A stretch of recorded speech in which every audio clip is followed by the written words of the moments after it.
Hello and welcome. This is the newsroom for today, Monday, May 31st, 2021. We're broadcasting to you on E1, Scar TV, NTN, and Tarsi TV in Bartica. These are the headlines. Shock as former broadcaster and journalist Mondale Smith dies of COVID-19. Mondale was one of these multi-talented people. Mondale could sing. Mondale could organize. In his last days, Mondale was a chef.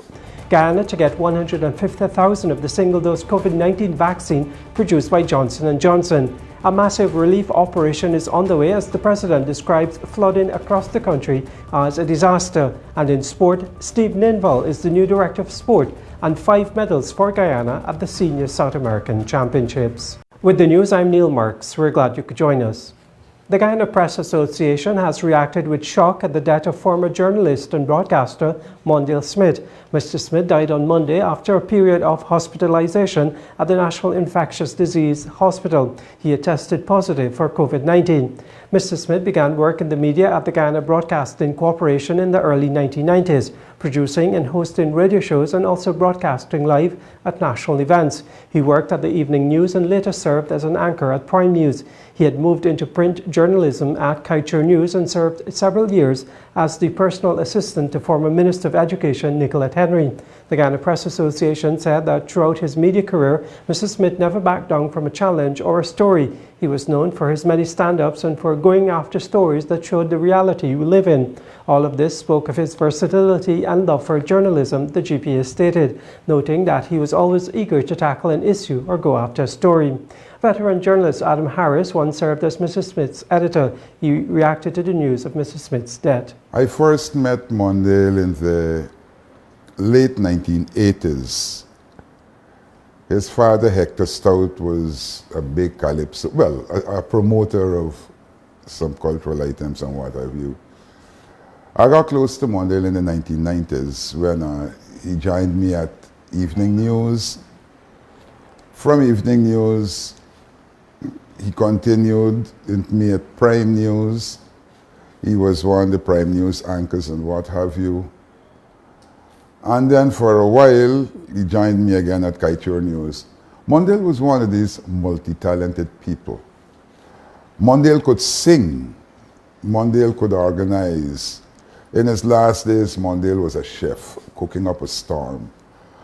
I remember an airline, a charter airline came to Guyana as an introductory service. It was taking some children. We thought they were taking them on a flight. But they carried these school children and put them on the plane.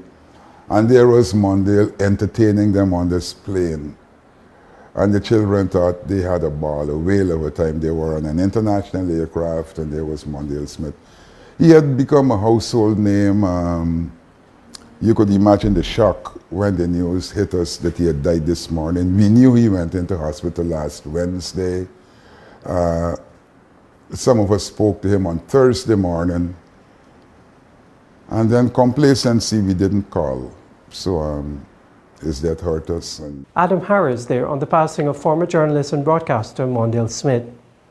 Now, the government has made a down payment of $7.5 million or US $36,000 to secure 150,000 doses of the single-dose Johnson & Johnson vaccine through the African Union, Vice President Dr. Barajagdio recently revealed. On Monday, during his daily COVID-19 update, Minister of Health Dr. Frank Anthony confirmed the purchase and said that the vaccines may arrive sometime next month. As you know, the government's policy is that we are looking at multiple sources to acquire vaccines. And so while we continue to work to get Sputnik V, we have also been working to get other types of vaccines. One such partnership, which I had spoken about earlier, is a partnership between CARICOM and the African Union. And through that partnership, the African Union is making 1.5 million doses of vaccines to the Caribbean. And of that set, Guyana is going to get approximately 150,000 doses. And last week, we made a down payment on those doses. So we are hopeful that during June that we'll be able to get those vaccines. what we were told is that the vaccines would be the J&J vaccine, which is the one-dose vaccine. And I think once we are able to get that, it would be very appropriate for us to use that, especially in the interior areas, because some of those areas are very difficult to reach. And if you give the one shot, then that would be very helpful for the staff out there. So we are very happy to be able to source the J&J vaccines, and as soon as we get them, we'll start distributing them and rolling them out into those communities. Since this Johnson & Johnson vaccine is a single-dose vaccine, all 150,000 doses secured can be used to fully immunize 150,000 people against the virus that causes the COVID-19 disease. The Vice President also recently revealed that the Chinese authorities that made the Sinopharm vaccine have also reached out to the government to possibly supply additional doses. These discussions, according to the Vice President, are ongoing. Meanwhile, First Lady Arya Ali on Saturday led a vaccination drive on Main Street just outside the official residence, State House. Over 500 persons received their vaccines.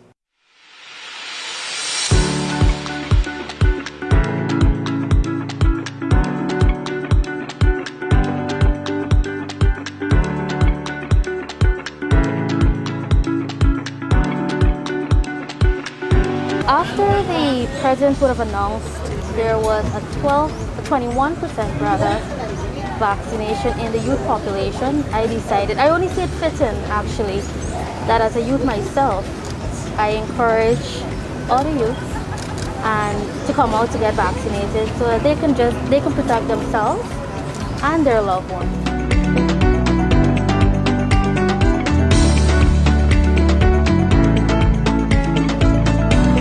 Well, the experience was quite nervous for me because I have a very bad phobia for needles. But you know, seamlessly, I didn't even know where the needle went till it come out. My eyes were shut tight. But it was an easy process, and it was good. And I would encourage people to come and get your vaccine. It's going to help you a whole lot. It's going to help you a whole lot. The process is very easy. The people that are given the vaccine, they're very courteous, very nice people, and it's easy. I could tell you, because I fight the needle bad.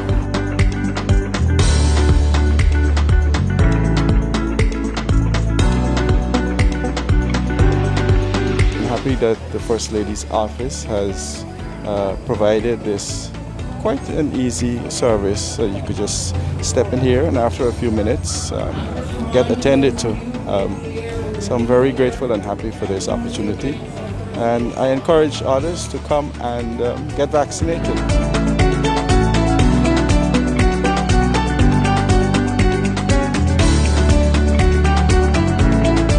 I feel good. I think the process was very organized.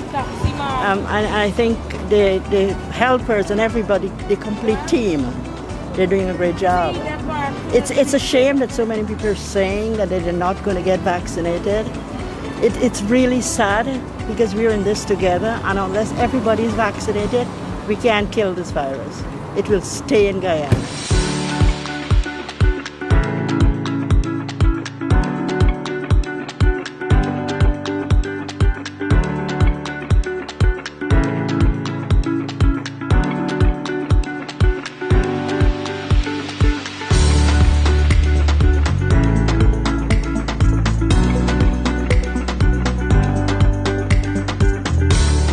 When the newsroom returns, the President describes flooding across the country as a disaster as a massive relief operation kicks in. This is the newsroom. The country's coast and hinterland regions have been battered by incessant rainfall, resulting in the flooding of homes and farmlands. President Irfan Ali himself toured several regions, pointing to the total destruction of livelihoods in some areas. At the same time, the President expressed frustration with the inefficient management of the country's drainage system, especially in the city.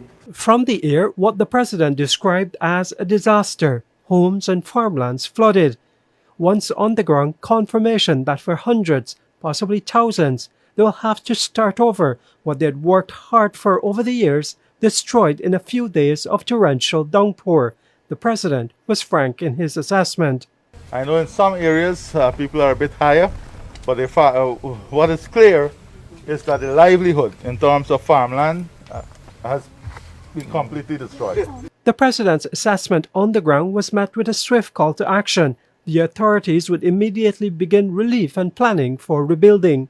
But what we are focusing now is on livelihood, ensuring that you have food, ensuring people are safe.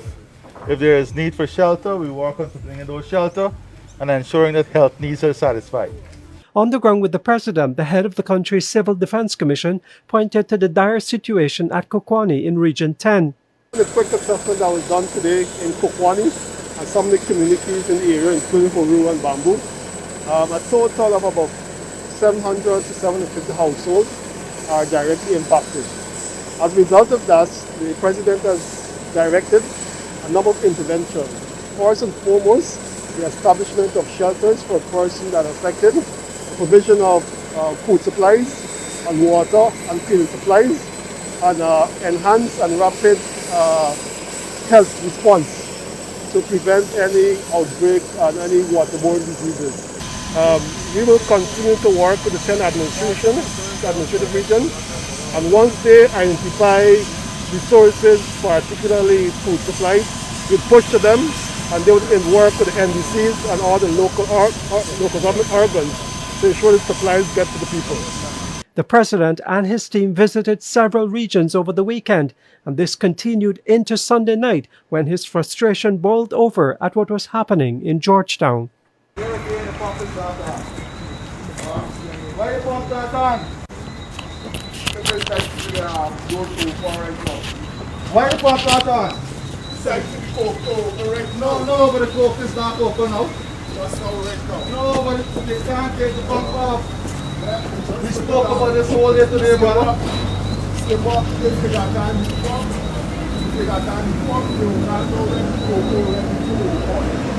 but the pump, when the coke man come, you turn the pump off and you open the coke up. Well, this one we spoke about this today, see? This one is just there. I took off the pump 20 past 10.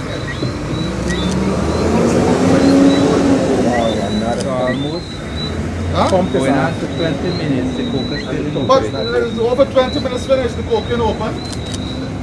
I can't rush the door, skip off. No, Chief. Well, then the pump should be running. With more rainfall expected over the next 3 days, the Civil Defense Commission is assuring citizens of its readiness and capacity to respond. Providing an update to the countrywide flooding that affected thousands of citizens at the weekend, Director General of the CDC, Lieutenant Colonel Kester Craig, related that all 10 regions remain affected. All the regions still remain inundated in some aspect or the other. Some instances the water receded, particularly in Region 4, most water receded. Region 3, all the water would have receded. In Region 10, particularly Kokwani area, there's been some amount of increase in the water. And I'm getting some reports now in Region 7, the water is increasing, and also in Region 3.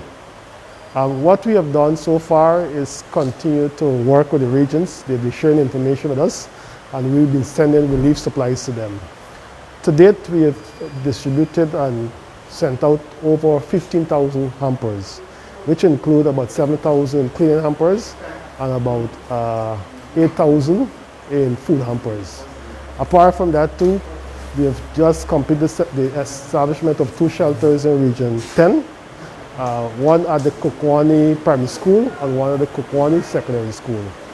The shelter in Region 9 still remain operational. Right. Yesterday you listed Region 10 and Region 6 as the most affected. Has the situation changed?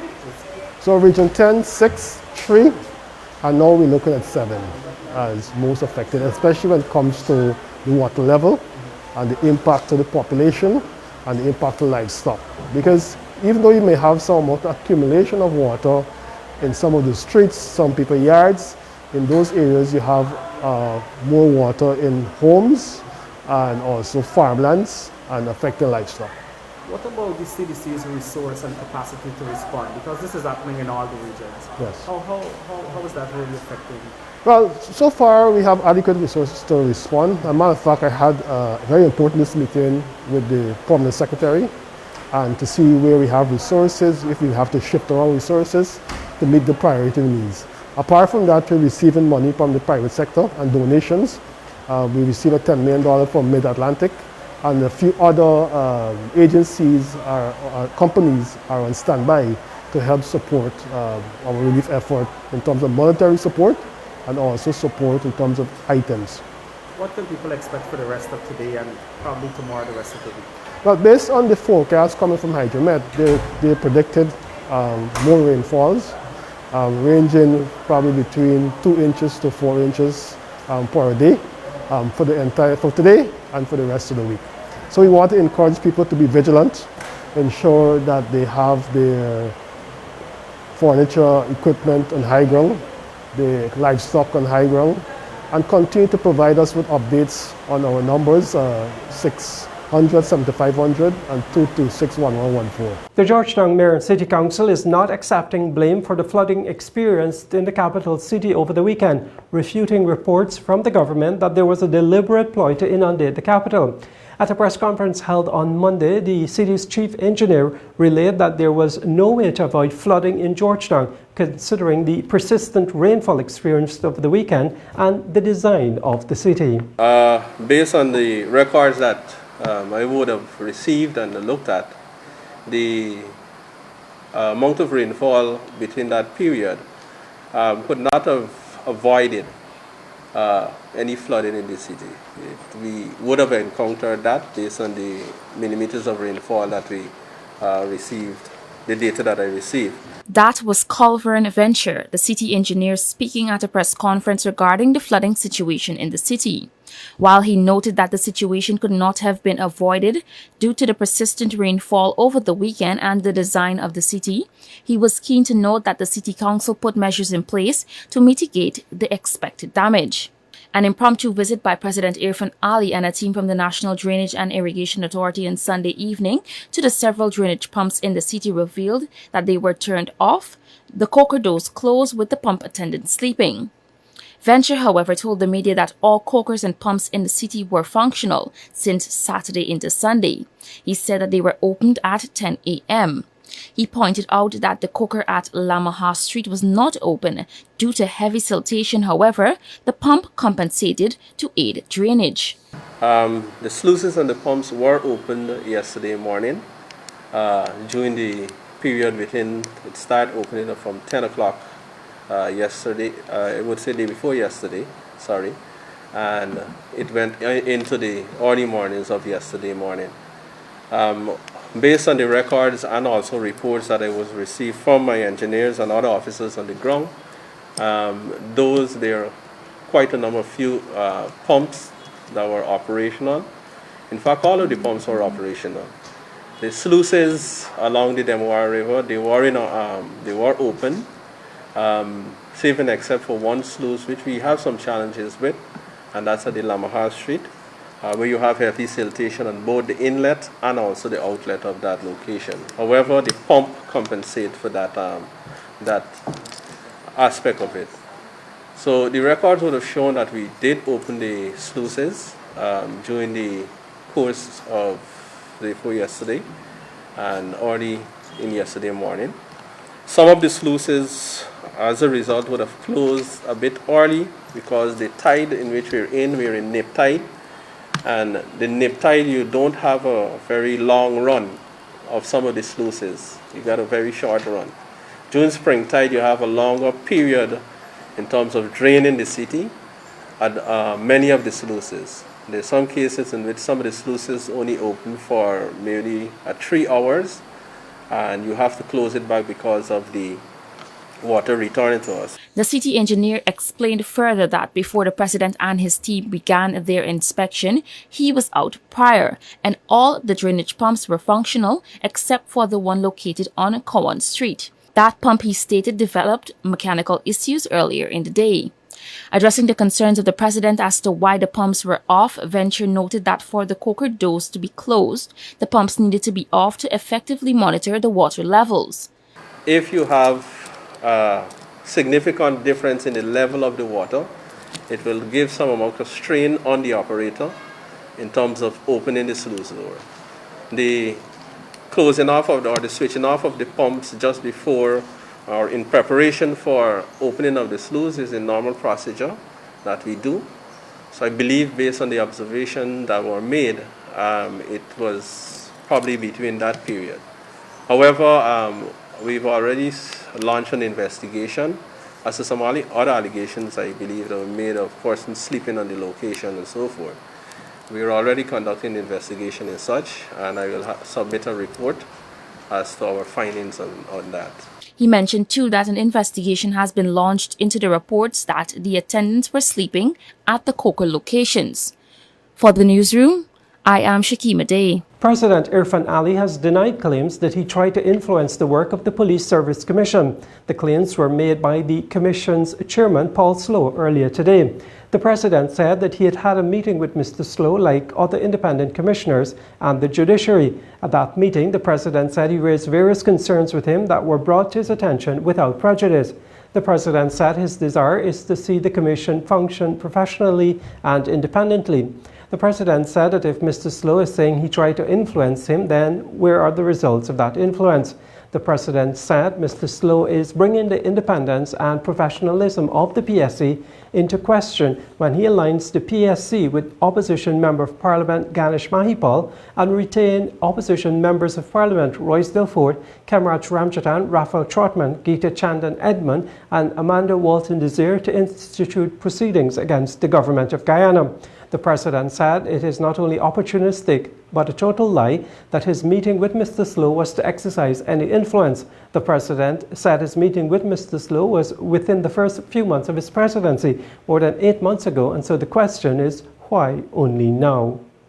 When the newsroom returns, we hear from some of the soldiers who endured a grueling climb up Mount Ayangana to hoist the golden arrowhead. You're watching the newsroom. Each year, as part of Guyana's independence anniversary, soldiers trek through the Pakuranga Mountains to get to the top of Mount Ayangana, one of the highest peaks in the country, to plant the country's national flag, the golden arrowhead. This is known as Operation Arrowhead. In 2020, due to the uncertainty of how the novel coronavirus would spread from person to person and what lasting effects the disease might have on infected people, the annual flag-raising operation was deferred, and so the golden arrowhead that was hoisted in 2019 was left atop the mighty mountain for another year. However, as Guyana prepared to celebrate the 55th independence anniversary, this year a team of brave soldiers set out to raise the flag once more. Staff Sergeant Ryan Tapin and the Corporal Jamal Williams related what the journey was like. Actually, I feel pretty good right now. We spent more than 7 days out there. It's been raining every day, every night, all day, all night. Cold, wet. So it's really good to be back here, you know, and plus the sun is shining. We began a steady climb. It was very scenic. A lot of waterfalls, you're looking, you're enjoying yourself. Before you know it, you're going straight up all the time. Your legs are gone, your arms are gone, and you can't believe it. But before you know it, you're looking down, you're seeing the clouds are below you. And then you get that feeling inside of you like, yeah, this is my nation and this is something wonderful that I am doing. For me, the journey was challenging. You know, it is my first time. A lot of challenges, you know, as it pertains to the terrain, right? Also, you know, the weather. But it is not something that, you know, we can't handle, right? Because it is what, you know, we train for. Meanwhile, Sub-Lieutenant Brian Canterbury, who led the expedition, also acknowledged that the journey was challenging, but credited the team's success to the cooperation and perseverance that united the group. Throughout the entire patrol, I felt a sense of pride, knowing that at the end I would have achieved my objective and achieved another milestone in my career.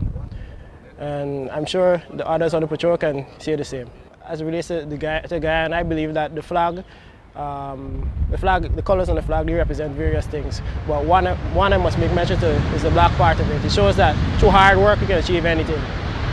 So I believe that we would have, how to put it, we would have encapsulated all the colors throughout the entire patrol. On Saturday last, the team returned to the Ghana Defence Force Air Station London at Tamari on the east bank of Demerara. They had successfully completed their mission. Aside from the dozens of photos they took on the peak of the mountain, there was one item that could prove that the group of soldiers really did manage to climb and were able to hoist the golden arrowhead for Guyana's independence anniversary. That was the flag that was planted in 2019. This flag had to be lowered before the 2021 flag could be hoisted. Sub-Lieutenant Canterbury did not return empty-handed. He presented this flag to Lieutenant Colonel Denzel Carmichael, who is the GDF's staff officer in charge of operations and training. What you have done, and that has been showcased to the public, demonstrates Guyana Defence Force's resolve to accomplishing any mission, whether it be to the highest mountain, Mount Ayangana, or the deepest river, the Pomeroon. Wherever the enemy is or wherever the fight is, you have demonstrated that we can take the fight to wherever it is. The golden arrowhead, hoisted atop Mount Ayangana for Guyana's 55th independence anniversary, will continue to fly high until another brave group of soldiers make the trek again next year. Reporting for the newsroom, I am Vishani Raghavir. When the newsroom returns, the financial weather and bridge reports along with sports.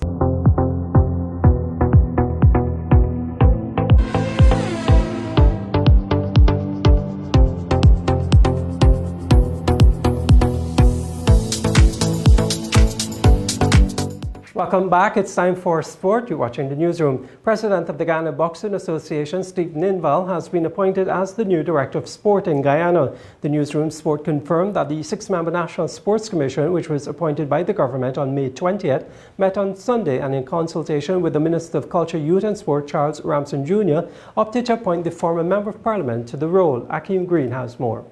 The NSC consists of Kashif Mohammed as the chairman, Bisun Dial Singh, Christy Campbell, Delon Davidson, Philip Fernandes, and Chetran Ramdial. Mohammed told the Newsroom Sport on Sunday that the new NSC had their first official meeting, and the first thing on the agenda was the appointment of the director, and it was unanimously decided that Ninval is the best choice based on his stellar contribution to sport over the years in Guyana and the Caribbean. Ninval, who has been involved in sport since 1993, is a former sport journalist and parliamentary secretary at the Ministry of Culture, Youth and Sport.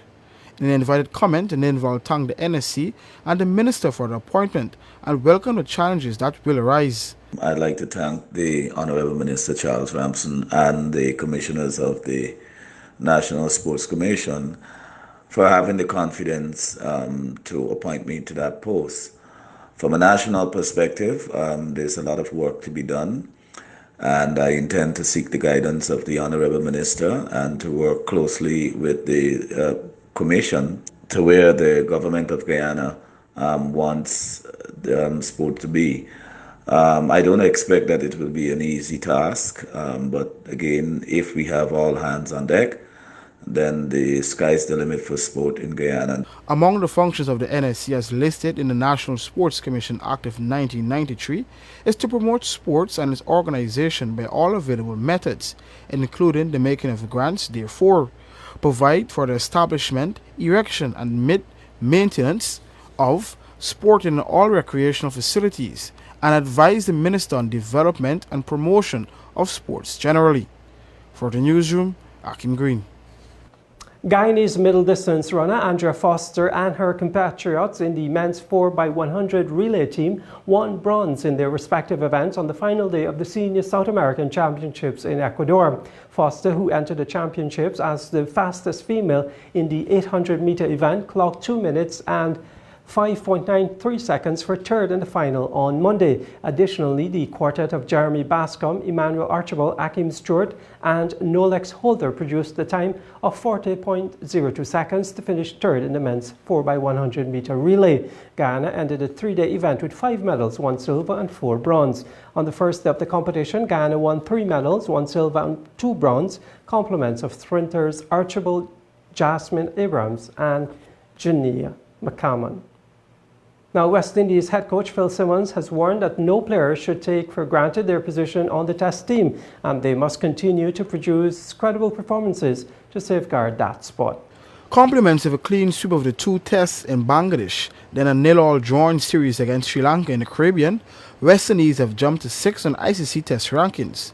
The improved performances were not a result of the seasoned campaigners at the international level, in most instances, but fresh faces in the squad. However, as the players undergo a practice match in St. Lucia ahead of the first test against South Africa on June 10, Simmons is urging players to keep producing to keep their places. The players and staff were previously forced to train in small groups as a result of the positive COVID-19 and isolation of fast bowler Marquinhos Minley on Friday, May 22nd. Simmons said he's happy the focus is now back on training and preparing for the Test series. The 30-man training squad started a 4-day match on Monday, and several of the Test fringes would be looking to make a mark, especially as regards the opening position, given a string of low scores from John Campbell. For the Newsroom, Akim Green. Golden Jaguars head coach Marcio Maximo wants to see a stronger attacking force by his troops as they play round 2 of the FIFA World Cup qualifiers this week in St. Kitts and Nevis. Akim Green has more. In round 1 of the CONCACAF qualifiers for the FIFA 2022 World Cup, Guyana lost to Trinidad and Tobago 3-0 but rebounded to beat the Bahamas 4-0. The match against the Soca Warriors was televised, and the missed chances along with the forwards not finding pockets to create plays was evident. In an exclusive interview with the Newsroom Sport prior to departure, Maximo called on the players to attack the space. We train here everything, defensive organization, offensive organizations, transitions, dead balls, training everything more intensive as possible because you should give time also for our players assimilated. Because it's easy to coach, do a lot of things, but need to check if they assimilate well that things, you know. Especially in offensive organization, it's more important they attack the space, not only with the ball, even without the ball, to give you option for who give a pass. Also, after receive pass, should take a good position for receive the pass in areas to cover all areas, especially in the box. I think that they come, we have the there's players with potential to do, and we believe in them a lot. The Newsroom Sport visited a training session at the National Training Facility at Providence, and there was a clear displeasure by the head coach in how players were not quickly transitioning, going either side of the pitch. The coach said it is a part of the game they are steadily working on. Our challenge here is to put players to play intensive game, competitive game, with less touches in the ball, especially in transition phase, and it's a day by day that if you compare with the previous train or last year, they improve tremendously. But of course, it's never enough. It's our challenge, myself, Coach Wilson, Coach Charles, manager, everybody involved, TD, my youth coach, Coach Dover, Coach Benaya, Coach Mills, everybody together, Coach Rivera, is a give to them this level. But it's not easy. You can do it overnight. You should insist, you should train, and if you comparison, also, I hope that the league back soon, because the league is impossible for us make even friendly match against the regions because take force. You need to respect everybody that should play against us should make PCR test and through the protocols is impossible. So, but it never discourages us. All the time you keep motivation. You believe that you can do, and we are doing. This is a very important point. Meanwhile, Jaguars reported Saturday to commence a training encampment in Antigua and Barbuda. According to the Guyana Football Federation, they were rushed into making last-minute plans to use Antigua and Barbuda as its training base, as the St. Kitts and Nevis authorities informed that the team will not be permitted to arrive in the country until June 2nd for the June 4 game under advice of the National COVID-19 Task Force. Currently in third place in Group F, Guyana plays St. Kitts and Nevis on June 4 and Puerto Rico on June 8, with both fixtures taking place in St. Kitts and Nevis due to the logistical challenges created by the COVID-19 pandemic. Only the top team from each group will qualify for the second round of the CONCACAF qualifiers. Head coach Marcio Maximo has made 6 changes to the squad from the first round of the qualifiers. For the newsroom, Akim Green. Former England youth international Matthew Briggs will captain Ghana's senior men's national team in its 2022 FIFA World Cup qualifiers in June. Briggs, who plies his trade in the Danish Superliga, will lead the side in its must-win Group F fixtures against St. Kitts and Nevis on June 4th and Puerto Rico on June 8th. Briggs replaces Sam Cox, who was one of 6 changes to the squad from the first 2 games of the qualifiers earlier this year. Briggs made his first international appearance for the Golden Jaguars in a 2-0 friendly win against Grenada in 2015 and is now capped 14 times so far. Golden Jaguars head coach Marcio Maximo is urging the team's fans to still believe in them as they battle St. Kitts and Nevis and Puerto Rico in round 2 of the CONCACAF qualifiers for the FIFA World Cup 2022. Jaguars are third in Group F with 3 points and need to win their remaining matches and still hope other results go in their favour to progress to the next stage of the qualifiers.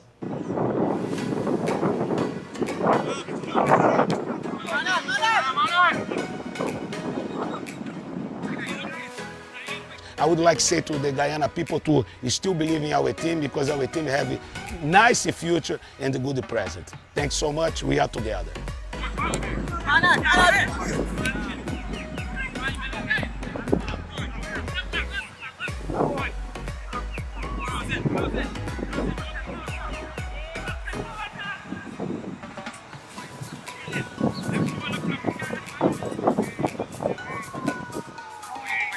That's our broadcast. Remember, you can get the latest breaking news and sport at Newsroom.gy.